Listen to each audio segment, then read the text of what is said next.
আমি একমাত্র ওর মধ্যে অপরাধী, আর সব তো আল্লাহর ওলি। মতিউর রহমান নিজামী, দেলার হুসাইন সাইদি, আলী হাসান মোহাম্মদ মুজাহিদ, হ্যাঁ, মামুনুল হক, আমির হামজা, সব বড় বড় পরহেজগার। আমার মনে হইলো আমি এর মধ্যে একমাত্র পরগাছা, সব তো পরহেজগাররা জেলখানায়। তো আমি চিন্তা করলাম যেহেতু এই আলেমুল আমাদের সাথে আল্লাহ আমারে কবুল করেছে জেলখানায়, সুতরাং বের হওয়ার পরে আর গাজার ব্যবসা করব না। তো এই জন্য আমি এই ছোট্ট এক টুকরা দোকান দিয়ে এখন চায়ের ব্যবসা করি। আমার কাছ থেকে যারা গাঞ্জা কিনে খাইতো ওরা উপহাস করে আমারে বলে আলহাজের চায়ের দোকান। আমি আসলে আলহাজ না, আমি হলাম জেল হজ। কথা কি বোঝা গেছে? তো আমি আসলে মুফাসসির না, আমি হলাম মুসাফির। কথা ঠিক আছে ভাই? লাগবে তাহলে একটু পরিবেশ করে দেওয়া যাবে না? শুনে সামনে এসো, ভিতরে আমার কলিজার টুকরারা একটুখানি, হ্যাঁ একটু পরিবেশ করে দিই। আমার মেহমান চলে এসেছেন, কলিজার টুকরা। আরে এই পাবনায় 84টা পর্যন্ত এক সিজনে মাহফিল করতে হয়েছে, তার মানে পাবনারা কত ভালোবাসেন, ঠিক না বেঠিক? এমপিরা সব কোথায় গেল? ও ছাত্ররা আবার একটা দাবি জানাইছিল, সংবিধানে রাষ্ট্র ধর্ম ইসলাম আছে বলে তোমার কেন জলে রে বন্ধু, তোমার কেন জলি। লিখেছে হুজুর। এই গানটা মাদ্রাসার ছাত্রদের পক্ষ থেকে অনুরোধ, শোনাবো? আমার ভাইজানের কষ্ট হয়ে যাবে, একটুখানি শুনাই। সংবিধানে রাষ্ট্র ধর্ম ইসলাম আছে বলে তোমার কেন জলে রে বন্ধু, তোমার কেন জলি। শয়তানে জালে কি আগুন তোমারই বগলে, তোমার কেন জলে রে বন্ধু, তোমার কেন জলি। তোমার কেন জলে রে বন্ধু, তোমার কেন জলি। ইসলাম হলো শান্তির ধর্ম, আছে সুবিচার, অন্য ধর্মের প্রতি কবু করে না অবিচার। ইসলাম হলো শান্তির ধর্ম, আছে সুবিচার, অন্য ধর্মের প্রতি কবু করে না অবিচার। মিলেমিশে থাকার কথা, মিলেমিশে থাকার কথা দিয়েছেন নবী বলে, তোমার কেন জলের টাকলা, তোমার কেন জলি। সংবিধানে রাষ্ট্র ধর্ম ইসলাম আছে বলে তোমার কেন জলে রে বন্ধু, তোমার কেন জলি। আছে নিষেধ ধর্ম নিয়ে করা বাড়াবাড়ি, না জানিলে কিতাব খুলে দেখো তাড়াতাড়ি। আছে নিষেধ ধর্ম নিয়ে করা বাড়াবাড়ি, না জানিলে কিতাব খুলে দেখো তাড়াতাড়ি। যার ধর্ম সে করবে পালন, যার ধর্ম সে করবে পালন, কোরআনেতে বলে তোমার কেন জলে রে মুসালা, তোমার কেন জলি। জল এরম লোক আছে না নাই? আল্লাহ বললেন ইউরিদুনা লিউতফিউ নূরাল্লাহি বিআফওয়াহিহিম আল্লাহু মুতিম্মু নূরিহি ওয়ালাউ কারিহাল কাফিরুন। ওরা চায় মুখের ফু দিয়ে ইসলামের আলোকে নির্বাপিত করে দেবে, কিন্তু আমি আল্লাহ আমার দ্বীনের আলোকে প্রজ্বলিত করে রাখবো। যতই ওই টাকলাদের, মোসালাদের, গোফালাদের বুকের মধ্যে যতই আগুন ধরে যাক না কেন, যতই তাদের কলজের মধ্যে জ্বালা পোড়া হোক না কেন, সবাই জোরে জোরে বলেন সুবহানাল্লাহ। আল্লাহ উচ্চ রেখেছেন না রাখেন নাই? 5ই আগস্টে সবাই চলে গেল, কেন চলে গেল? আমি যে গানটা গাবো এই গানটাও কিন্তু কোরআন থেকে নিয়ে। কেন? আল্লাহ বলছে ইয়া আইয়ুহাল্লাযীনা আমানু লিমা তাকুলুনা মা লা তাফআলুন। ওগো ঈমানদারেরা, এমন কথা বলো না যা তোমরা কাজে পরিণত করো না। কথাটা কার? তাহলে আমার নেতা বলল পালাবো না, প্রয়োজন হলে ফখরুলের বাসায় গিয়ে উঠবো। জায়গা দেবে? আমি ঠাকুরগাঁয়ে যে জিজ্ঞাসা করলাম, আমার ওবায়দুল কাদের কাকা হাফিজাহুল্লাহ এসেছে নাকি? কয় না, আসে নাই। তাহলে কথার সাথে কাজের মিল আছে? কথা কয় না। কোরআনে তাহলে ওদের কথা আছে না নাই? ওই সময় নাজিল হয়েছে বলে নাম নেই, ডাক দিয়েছে ইমানদার। সবচেয়ে বড় ইমানদার ছিল এই দেশে শেখ হাসিনার উপরে আমি একটা ইমানদার পাইনি।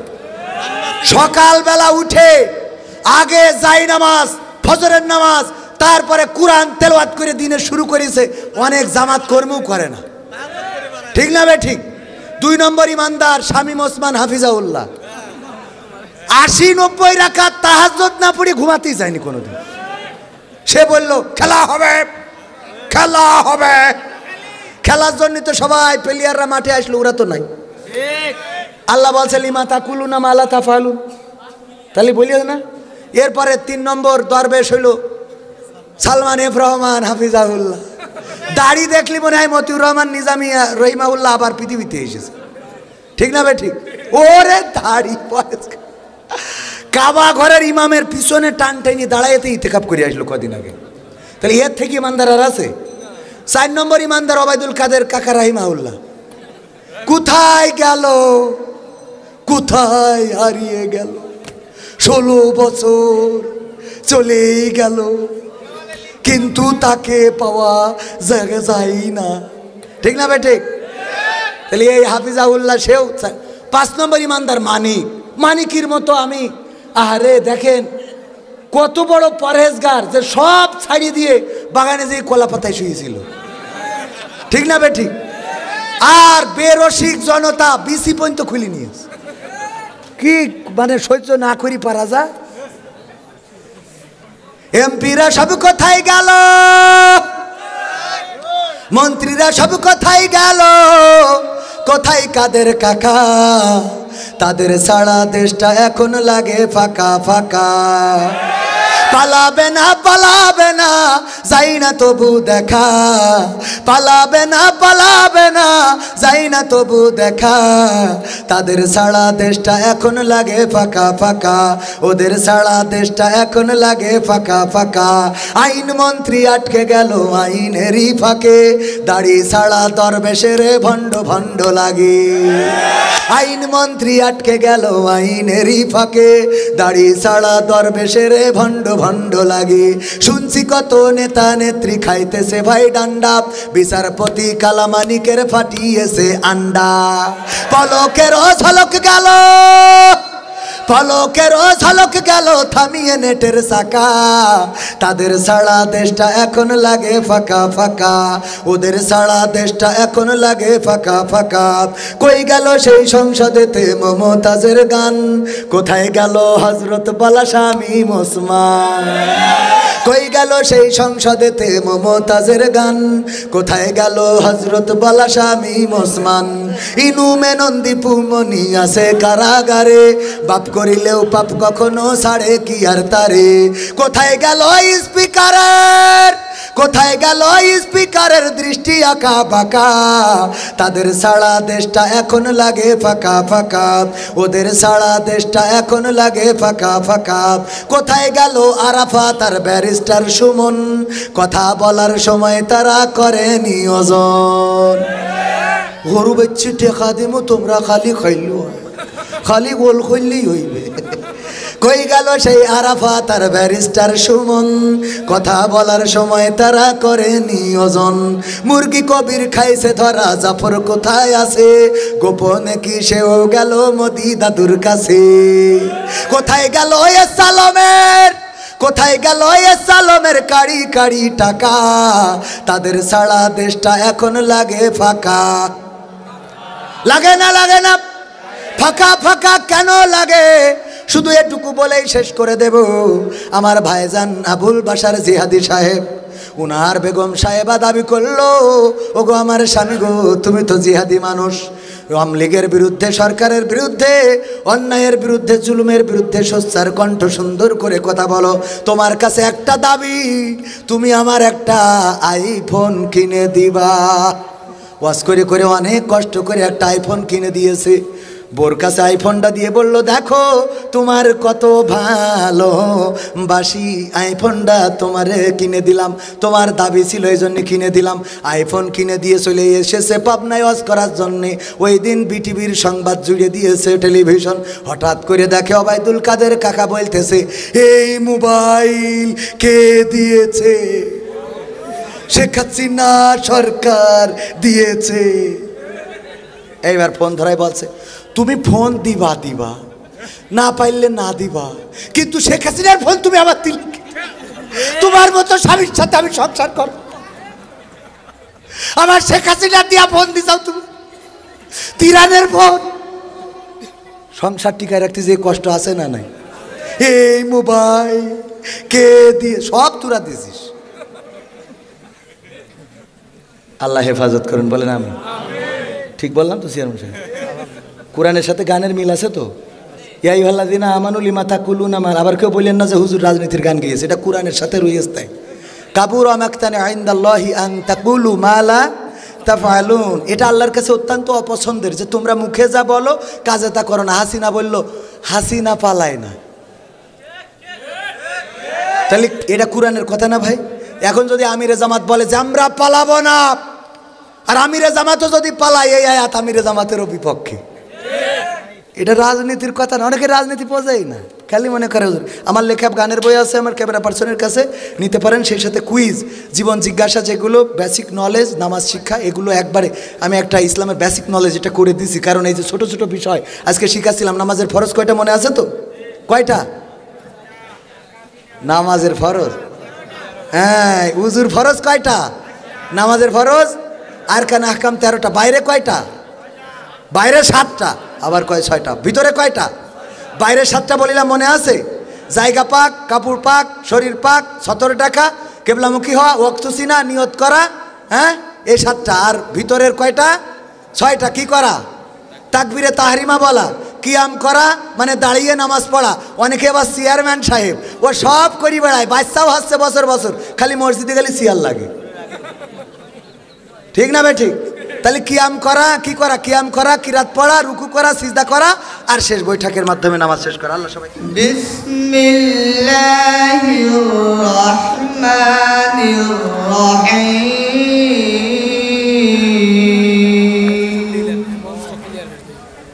আল্লাহু লা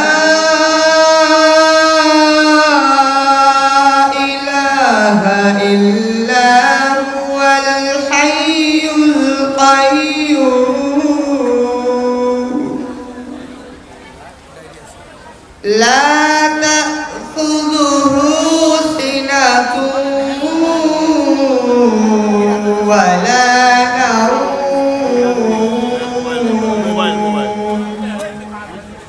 له ما في السماوات وما في الأرض من ذا الذي يشفع عنده إلا بإذنه يعلم ما بين أيديهم وما خلفهم ولا يحيطون بشيء من علمه إلا بما شاء وسع كرسيه السماوات والأرض ولا يؤوده حفظهما وهو العلي العظيم صدق الله العظيم وصدق رسوله النبي الكريم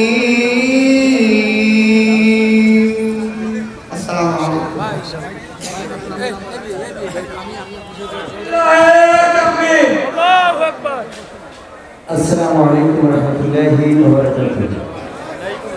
কেমন আছেন সবাই? আলহামদুলিল্লাহ, আমিও আপনাদের দোয়াকে ভালো আছি। আমার দাঁড়ানো ডানে বামে সামনে অনেক জায়গা রয়েছে, বসা যাবে? পাবনার মানুষ আমি জানি সব দিক থেকেই শুধু সাদা সিধা সরল মানুষই নয়, বরং এই পাবনা তো সেই জেলা যেখানে গোটা বাংলাদেশের পাগলদেরকে ভালো করে দেওয়া হয়, ঠিক তো? সুতরাং ডানে বামে দাঁড়ানো আমার যুবকেরা, কলিজার টুকরা, সামনে যে জায়গাটুকু আছে ওই জায়গাটা পুরানো করে দিতে হবে। আল্লাহ সবাইকে তাওফিক দান করুন।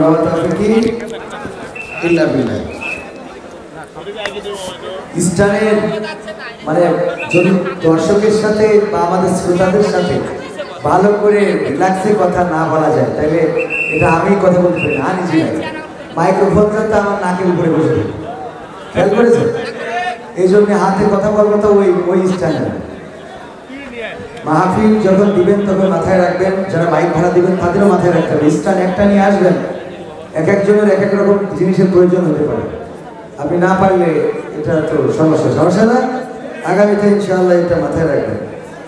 ইন্নাল হামদালিল্লাহি নাহমাদুহু ওয়া নাস্তাঈনুহু ওয়া নাস্তাগফিরুহু ওয়া নু'মিনু বিহি ওয়া নাতাওয়াক্কালু আলাইহি ওয়া নাউযু বিল্লাহি মিন শুরুরি আনফুসিনা ومن سيئات أعمالنا من يهده الله فلا مضل له ومن يضلله فلا هادي له ونشهد أن لا إله إلا الله ونشهد أن سيدنا محمدا عبده ورسوله الذي أرسله بالحق بشيرا ونذيرا وداعيا إلى الله بإذنه وسراجا منيرا فقد قال الله تعالى في كلامه المجيد والفرقانه الحميد সবাই পড়েন আউযু বিল্লাহি মিনাশ শাইতানির রাজীম বিসমিল্লাহির রাহমানির রাহিম মিনহা খালাকনাকুম ওয়া ফিহা নুঈদুকুম ومنها نخرجكم تارة أخرى وقال الله تعالى في شأن حبيبه إن الله ملائكته يصلون على النبي يا أيها الذين آمنوا صلوا عليه وسلموا تسليما اللهم صل على مولانا محمد وعلى آله سيدنا রিভার্বটা দেন, রিভার্বটা দেন, রিভার্ব আছে? এসো হে রাসূল আবার ফিরি আমাদের মাঝে নতুন করে খুতবা দিতে কাবার মিনার পরে আল্লাহুম্মা সাল্লি আলা সাইয়্যিদিনা মাওলানা মুহাম্মদ ওয়া আলা আলি সাইয়্যিদিনা লা ইলাহা ইল্লাল্লাহ লা ইলাহা لا إله لا إله لا إله إلا الله محمد رسول الله سبحان الله والحمد لله لا إله সুবহানাল্লাহ আলহামদুলিল্লাহ লা ইলাহা ইল্লাল্লাহ সুবহানাল্লাহ আলহামদুলিল্লাহ লা ইলাহা ইল্লাল্লাহ মুহাম্মাদুর রাসূলুল্লাহ সাল্লাল্লাহু দাড়িতে সুন্নাত টুপিতে সুন্নাত পোশাকেও সুন্নাত আছে পাথরের আঘাত খাওয়া সেটা যে সুন্নাত কেন মনে হয় না তোমার কাছে কেন মনে হয় না তোমার কাছে ঠিক না বেঠে দাড়িতে সুন্নাত টুপিতে সুন্নাত পোশাকেও সুন্নাত আছে পাথরের আঘাত খাওয়া সেটা যে সুন্নাত কেন মনে হয় না তোমার কাছে কেন মনে হয় না তোমার কাছে নবীর প্রেমে তুমি দাওয়াতে তাবলীগ ধারণ করেছ বুকে সেই তুমি আজ কেন জুলুমের প্রতিবাদে আওয়াজ তোলো না মুখে আছে না নাই নবীর প্রেমে তুমি দাওয়াতে তাবলীগ ধারণ করেছ বুকে সেই তুমি আজ কেন জুলুমের প্রতিবাদে আওয়াজ তোলো না মুখে মেসওয়াক করো তুমি রোজ প্রতিদিন সেখানেও সুন্নাত আছে পাথরের আঘাত খাওয়া মাঝে মাঝে জেলে যাওয়া সেটা যে সুন্নাত কেন মনে হয় না তোমার কাছে কেন মনে হয় না তোমার কাছে মিলাদুন নবীতে বড় সোচ্চার তুমি নাকি দেখানো লোক সেই তুমি জানলে না আমার রাসূল ছিলেন সফল রাষ্ট্রনায়ক মিলাদুন নবীতে বড় সোচ্চার তুমি নাকি দেখানো লোক সেই তুমি জানলে না আমার রাসূল ছিলেন সফল রাষ্ট্রনায়ক ওহুদের ময়দানে দাঁত ভাঙা ঘটনা তোমার কিতাবে কি আছে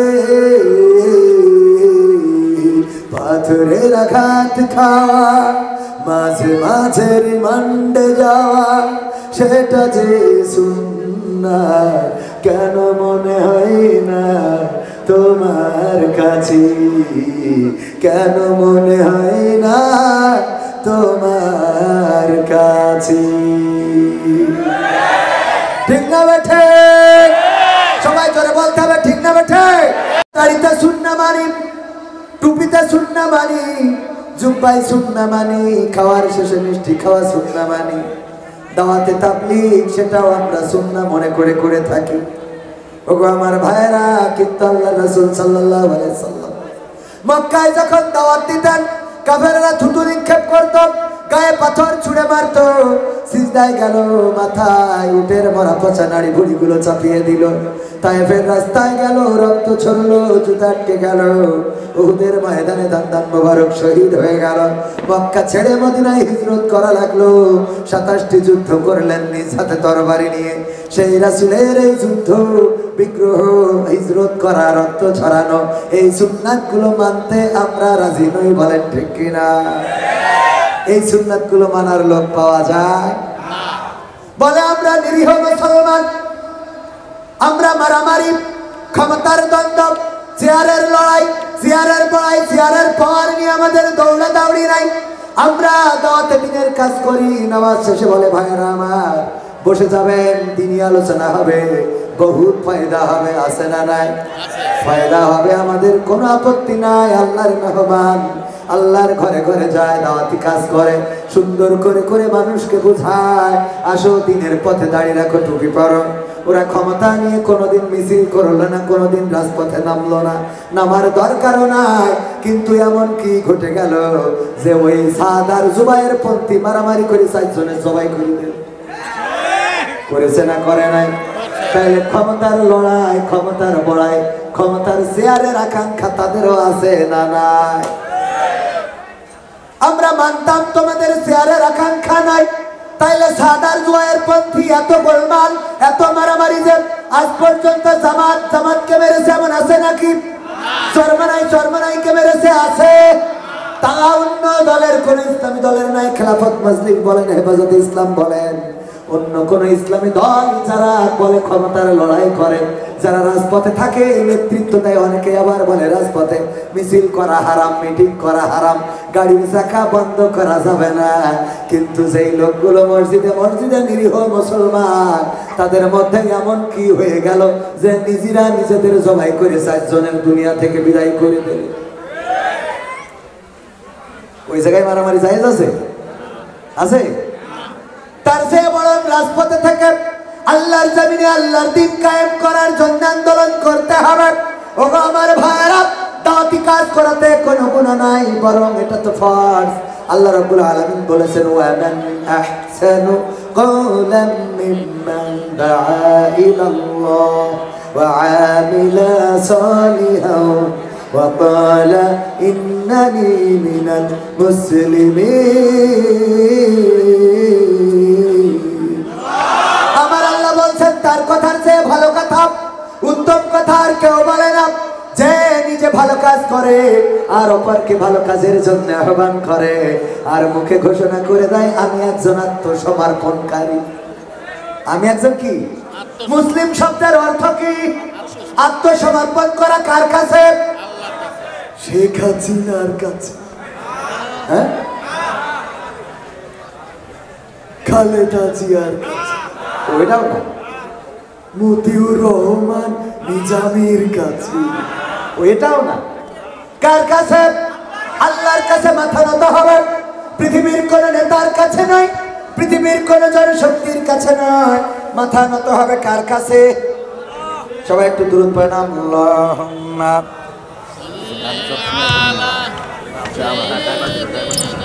আমার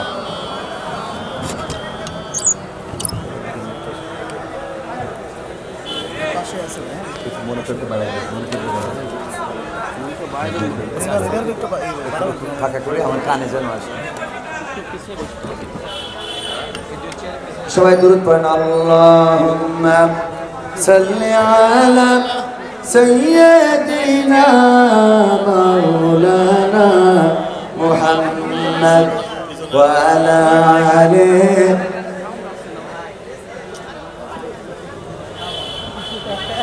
একটু আলোচনার মধ্যে ব্যাঘাত ঘটে গেল না? দেখেন, এটা হুজুরের মাইক্রোফোন স্ট্যান্ড। হুজুর সবসময় গাড়ি থেকে নিয়ে ফেলেন।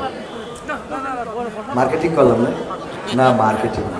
আসলে কথা বলার সময় যদি আপনার মানে এই যে মাইক্রোফোন অনেক সময় ঢেকে থাকে না, আপনাদের যদি না দেখতে পাই, আপনারা আমারে যদি না দেখতে পান, তাহলে কথা বলে জুত পাওয়া যায় না। আমি আবার ওই বেশি ভালো ওয়াইজিন না, তো মানে ওয়াইজিন ভালো হলে মনিটরটা একটু বাড়াই দেন, শুনে আমার মাইক তো ভালো, আলহামদুলিল্লাহ, মনিটরটা একটু ভালো। তো এই যে দেখা যাওয়া, এই যে সুন্দর করে রিল্যাক্সে কথা বলা, এটা ভালো না? আমার এখানে অনেক যুবকরা খুব কষ্ট হচ্ছে আপনাদের। আমার কিন্তু মনে হচ্ছে যে আপনারা দাঁড়ায় না থেকে বসলে মনে হয় খুব ভালো হতো। ভিতরে একটু জায়গা করে দেওয়া যাবে? জায়গা করা যাবে? আবার দাঁড়ান। আবার বসতে বললে অনেকে চলে যান, যদি চলে যান তার থেকে দাঁড়ায় থাকা, চলে যাওয়ার থেকে দাঁড়ায় থাকা ভালো। আর যদি বসেন, এখানে বসলে বহুত ফায়দা হবে, ঠিক না বেঠিক? ফায়দা আছে না নাই?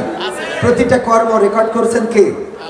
আল্লাহ রেকর্ড করছেন প্রত্যেকটা কর্ম। আজকের এই রাতটা আল্লাহর কাছে রেকর্ড হয়ে যাচ্ছে।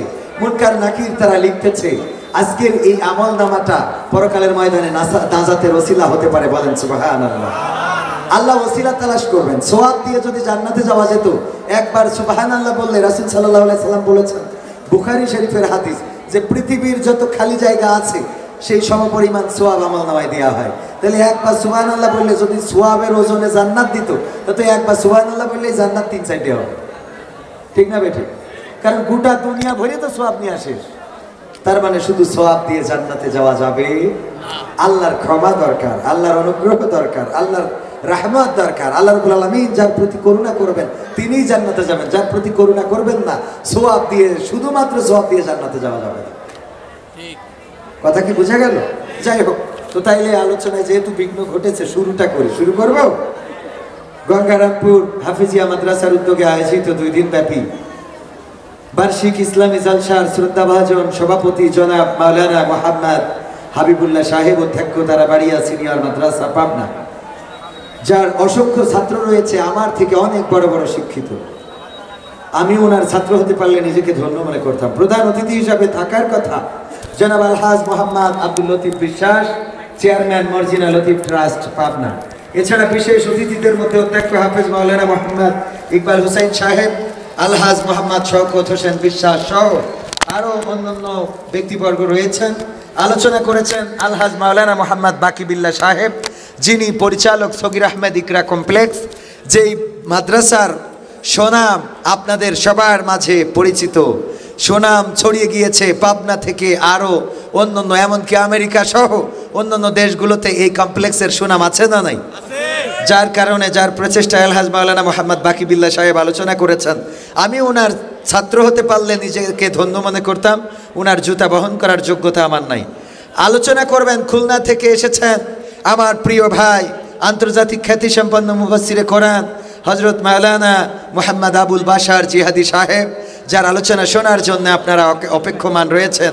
সময় মতো তিনিও চলে আসবেন ইনশাআল্লাহ। আমার নামের আগে লিখেছে আলোড়ন সৃষ্টিকারী বক্তা, মিডিয়া ব্যক্তিত্ব, মুফাসসিরে কোরআন। আমি আসলে মুফাসসিরে কোরআন নই, আমি মুসাফিরে কোরআন। কি কোরআন? মুসাফিরে কোরআন। আমাদের এক হুজুর মাওলানা ফখরুদ্দিন আহমেদ সাহেব বলতেছে, এক জায়গায় উনি গিয়েছেন, তো বলতেছে চলেন আলহাজের চার দোকান থেকে চা খেয়ে আসি। তো আলহাজের চার দোকানে গেছে, যে চার দোকানদারের দেখে বুঝলো এই লোক তো আলহাজ হইতে পারে না। কারণ এই লোক আলহাজ হয় কেমনে? চায়ের দোকানদার দেখলে তো বোঝা যায় লেটাফেটা একজন মানুষ, এ কি করে আলহাজ হইলো? তো ডেকে জিজ্ঞেস করলো, তুমি হজ করছো কত সালে? কয় হুজুর মাইন্ড করির না, আমি আসলে হজ করি নাই। তো হজ করো নাই, তাইলে আলহাজ হইলে কেমনে? কয় হুজুর আসলে আমি আলহাজ না, আমি হলাম জেল হজ। কি হজ? জেল হজ কেমনে? কয় আমি আসলে হুজুর গাজার ব্যবসা করতাম। কের ব্যবসা?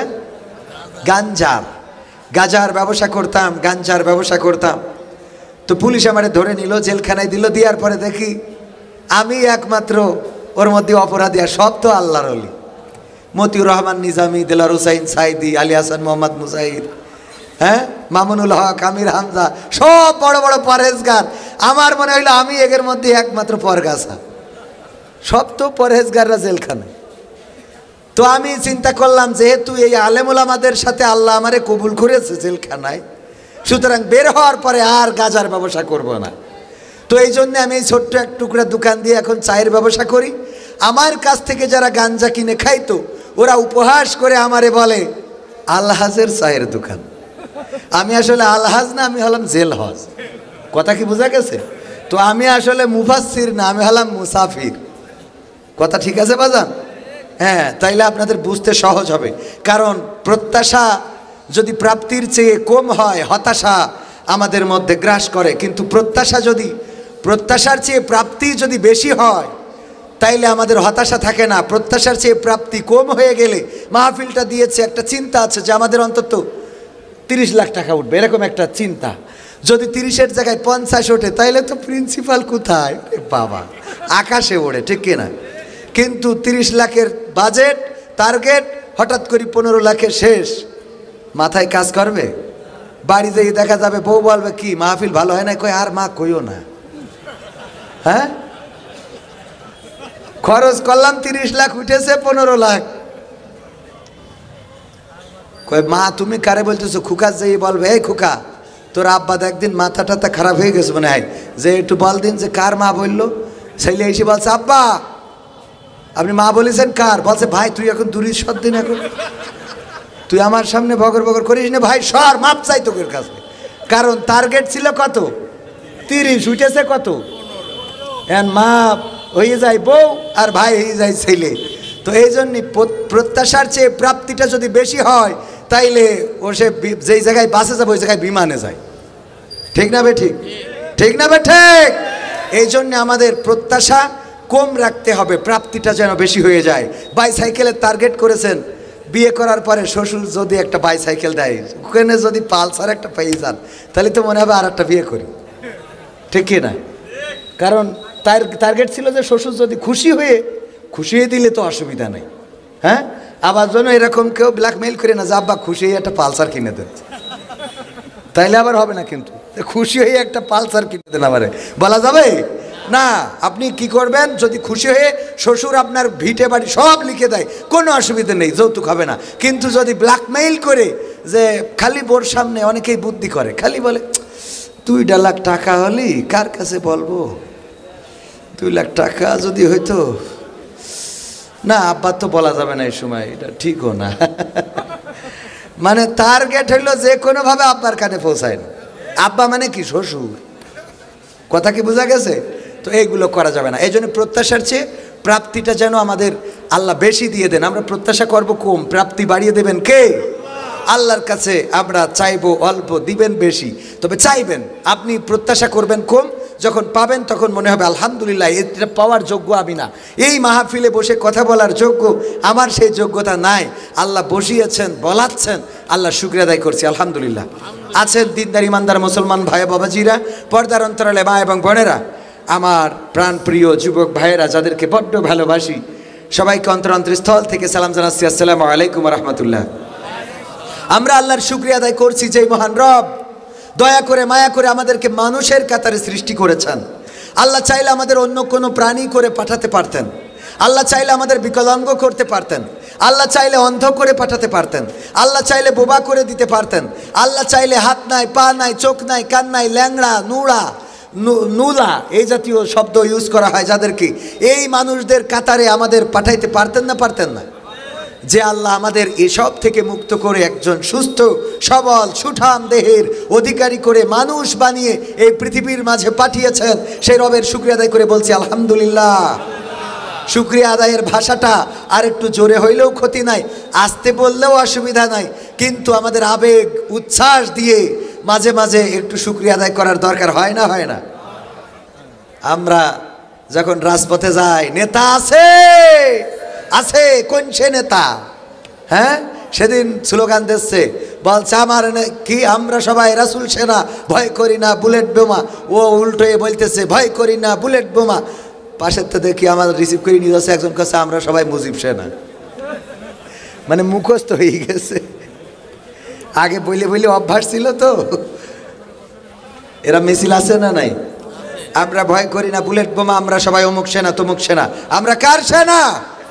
দুরুদ পাঠাচ্ছি সেই নবীর প্রতি, পরকালের ময়দানে যেদিন কেউ আমাদের জন্য সুপারিশ করতে চাইবে না। আদম আলাইহিস সালাম থেকে শুরু করে ঈসা আলাইহিস সালাম পর্যন্ত সব নবীদের কাছে আমরা যাব, সবাই বলবে মাপ চাই, আমাদের এই দায়িত্ব না, এই দায়িত্ব ঈসা আলাইহিস সালাম বলবেন এই দায়িত্ব যার, আমি তোমাদের সন্ধান বলে দিই, নবী মুহাম্মদ তোমাদের সুপারিশকারী। সুবহানাল্লাহ বলবেন না? সেই নবীর প্রতি দুরূদ সবাই বলছি সাল্লাল্লাহু আলাইহি ওয়াসাল্লাম। সম্মানিত ভাইয়েরা, আল্লাহর শুকরিয়া আদায় করব প্রতিটা পদে পদে, না চাইতে। এই বিয়ে করেছেন কয়জন? হাত উঁচু করেন তো। বিয়ে করেছেন দেখি, মাশাআল্লাহ মাশাআল্লাহ। ডবল বিয়ে করেছেন কয়জন? ডবল, দুইটা একজন, দুইটা। এই যে বিয়ে করেছেন শীতের সময়, কত বড় নিয়ামত। আল্লাহ আলহামদুলিল্লাহ বলবেন না? স্ত্রী তো নিয়ামত আল্লাহ আপনাকে দিয়েছেন। কত মানুষ বিয়ে করার জন্য আমাদের কাছে এসে টাকা দিয়ে দোয়া চাই, হুজুর একটু দোয়া করে দিন, আমার বিয়ে হচ্ছে। সাতক্ষীরা একজনের দোয়া করে দিলাম, আল্লাহ রহমতের বিয়ে হয়েছে। পরের বছর কিছু আবার সে চির করতেছে, হুজুর আমি সে যার জন্য দোয়া করিলেন বিয়ে হয়েছিল, আজকেও দোয়া চাই। কেন লিখেছে 3 মাস পরে বউ চলে গে, তো 3 মাস পরে চলে গেছে, আবার দোয়া করে তোর জন্য আর দোয়া নেই। বিয়ে করা পর্যন্ত দোয়া করে দিলাম, তোর রাখাও কি সে দোয়া আমাকে করতে হবে? ঠিক আছে না বাজান? সন্তান আছে কয়জনের একটু হাত উঁচু করেন। সবাই বিয়ে করার সাথে সাথে সন্তান, আলহামদুলিল্লাহ। এই যে সন্তান, যার সন্তান নাই সে জানে যে কত বড় নিয়ামত প্রাপ্ত। সন্তান যার নাই, কত কবিরাজ, কত শিরকিয়াত, কত মাজার, কত মাদ্রাসা, কত হাফেজ, কত মুফতি, কত মুহতামিম, কত বক্তা, কত মানুষের কাছে যায়, হুজুর একটু দোয়া করে দেন, আল্লাহ যেন আমার একটা সন্তান দান করেন। আপনি না চাইতেই সন্তান দিল, সুবহানাল্লাহ বলবেন না? আল্লাহ আল্লাহ শুকরিয়া আদায় করে বোঝেন না? কলিজার টুকরা সন্তান বাবা বলে ডাক দেয়, বুঝতে পারেন না। আরে কত বড় নিয়ামত আপনি পেয়েছেন। আল্লাহ রব্বুল আলামিন যাদের সন্তান দেয় নাই তারা জানে। কয়েকদিন আগে সিরাজগঞ্জে গেলাম, অনেক টাকার মানুষ 7টা বছর ধরে বিয়ে করেছে। বলল হুজুর টাকার তো অভাব নাই, সব আছে, কিন্তু সন্তান নাই, খাওয়ার মতো মানুষ নাই, বাড়িতে থাকার মতো মানুষ নাই। দোতলায় নিয়ে গেল, হুজুর এই ঘর আপনার জন্য থাকলো। যখনই সিরাজগঞ্জে আসবেন আমার বাড়িতে থাকার মতো মানুষ নাই, যখনই আসবেন এই ঘরটা আপনার জন্য থেকে গেল। এই ঘরে এসে আসবেন, থাকবেন, বসবেন, এখানে ঘুমাবেন, তারপরে মাহফিলে যাবেন। সন্তান না থাকার কারণে কত হাহাকার হৃদয়ে, একটু মা ডাক শুনতে পারে না, একটু বাবা ডাক শুনতে পারে না। আল্লাহ না চাইতেই যাদের সন্তান দিয়েছে সবাই চিল্লায়ে বলেন আলহামদুলিল্লাহ। হাফেজে কোরআন পাগড়ি নিল কয়জন? 8 জন পাগড়ি নিল। বাবা কি করেন? হয়তো বাবা নামাজি নয়, হয়তো রোজাদার নয়, হয়তো আল্লাহওয়ালা নয়, এমনও হইতে পারে আল্লাহর দেওয়া হুকুম আহকাম মেনে চলে না, কিন্তু এই সন্তান কোরআনের খাদেম হয়েছে। পরকালে আল্লাহ রাব্বুল আলামিন যদি সুযোগ দেন, ওগো কোরআনের হাফেজ, বলো দেখি কেউ তোমার কোনো চাওয়া আছে নাকি? কোরআনের হাফেজ বলবে আমার চাওয়া হলো আমি আমার ওয়ারিস ছাড়া জান্নাতে যাব না। আল্লাহর নবী বলেছেন হাফেজদের, কোরআনের হাফেজদের, কোরআনের খাদেমদের সুযোগ দেওয়া হবে, তারা বাছাই করে করে তাদের নিজের লোকগুলো বাছাই করে জান্নাতে নিয়ে যাবে। কোরআনের হাফেজ হয়েছে, সন্তান যদি না হইতো হাফেজ বানাইতে পারতেন না? পারতেন না। ওগো আমার ভাইরা, এই জন্য কলিজার টুকরা সন্তান যাদের দিল অনেক বড় নিয়ামত। আল্লাহ রাব্বুল আলামিন স্ত্রী দিলেন, সন্তান দিলেন, হাত দিলেন, পা দিলেন, কথা বলার শক্তি দিলেন, চলার দেখার শক্তি দিলেন, এই পৃথিবীতে হুমকি দেওয়ার শক্তি দিলেন। খেলা হবে, কণ্ঠ না দিলে কি করে বলতেন? বলা যেত না পালাবো না, বলতে পারতেন? বলা যেত? আবার মনে করি না এখন আবার অনেকেই বলতেছে খবরদার জন্য শাটার খুলবি না, তাহলে তোর শাটার খুলি দেবো। আছে না নাই? আজহারি ভাই বলল একদল খেয়েছে 16 বছর, আর একদল রেডি হয়ে আছে খাওয়ার জন্যে। নেতা বলতেছে এই কথা বলা উচিত হয় নাই। কেন এই কথা বললো? কাকে মিন করে বললো? আমি বললাম আপনি তো বোঝেনই না, এটা তো জামাত ইসলামকে মিন করে কইছে, যে একদল খেয়ে গেছে আর একদল খাওয়ার জন্য রেডি হয়ে আছে, এরা জামাত ইসলাম। পাগল বুঝাও আমাদের। জামাত কি খায়? আমরা বুঝি না কোন দল খায়।